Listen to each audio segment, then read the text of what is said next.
కొబ్బరి పాలతో చాలా రిచ్గా సువాసనగా ఉండే కొబ్బరి పులావ్ ఎలా తయారు చేయాలో చూద్దాం. ముందుగా తాజా కొబ్బరిని ఇలా ముక్కలుగా చేసుకుని మిక్సీ జార్లో వేసి కొన్ని నీరు పోసుకొని ఒక 4 నిమిషాలు బాగా గ్రైండ్ చేయాలి. ఆ తర్వాత పల్చని గుడ్డలో ఇలా పిండి పాలను తీసుకోవాలి. ముందుగా బాస్మతి బియ్యాన్ని కడిగి 20 నిమిషాలు నానబెట్టాలి. కుక్కర్ లేదా ప్యాన్లో నెయ్యి, నూనె వేసి దాల్చిన చెక్క, లవంగాలు, యాలకులు, బిర్యానీ ఆకు వేయాలి.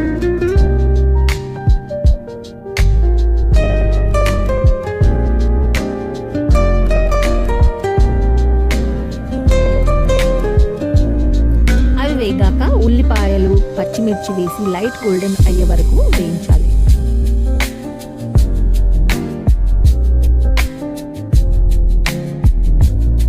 ఆ తర్వాత అల్లం వెల్లుల్లి పేస్ట్ కూడా వేసి కలపండి.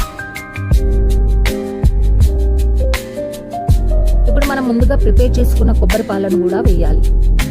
నేను 3 కప్స్ బియ్యానికి 7 కప్స్ పాలు తీసుకున్నాను. పాలు కాస్త మరిగాక ఉప్పు వేసుకుని నానబెట్టుకున్న బియ్యం కూడా వేసి బాగా కలపాలి. చూడండి, అన్నం ఉడికిపోయింది. చివర్లో కొత్తిమీర వేసి సర్వ్ చేసుకోవాలి. ఈ కొబ్బరి అన్నానికి కాంబినేషన్ గా చికెన్ కర్రీ ప్రిపేర్ చేశాను. అది ఎలాగో చూద్దాం. ముందుగా ఒక కడాయిలో ఆయిల్ వేసుకుని అందులో గరం మసాలా దినుసులు వేసి అవి వేగాక ఆనియన్స్, పచ్చిమిర్చి వేసి అవి కూడా గోల్డెన్ బ్రౌన్ అయ్యే వరకు వేయించాలి.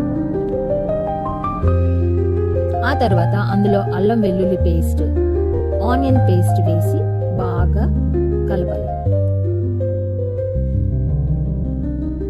ఆనియన్ పేస్ట్ పచ్చివాసన పోయే వరకు వేయించాలి. అందులో పుదీనా, పసుపు వేసి కలపాలి. ఆ తర్వాత అందులో మనం కడిగి పెట్టుకున్న చికెన్ ని వేసి బాగా కలపాలి. చికెన్ హై ఫ్లేమ్ మీద 5 నిమిషాలు కలుపుకుంటూ ఆ తర్వాత రుచికి సరిపడా కారం, ఉప్పు వేసి కొంచెం వాటర్ వేసి మూత పెట్టాలి.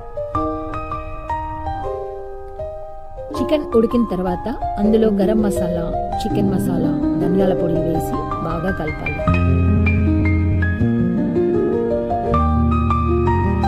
మరో 10 నిమిషాలు ఉడికించి ఆ తర్వాత కొత్తిమీరతో గార్నిష్ చేసుకొని స్టవ్ ఆఫ్ చేయాలి. వేడివేడిగా తయారైన సువాసనలతో నిండిన కొబ్బరి అన్నంను స్పైసీ చికెన్ కర్రీతో కలిసి సర్వ్ చేస్తే రుచి ఇంకో స్థాయిలో ఉంటుంది. ఇంట్లో ఒకసారి ఇలా ట్రై చేసి మీ ఫ్యామిలీతో కలిసి ఆస్వాదించండి.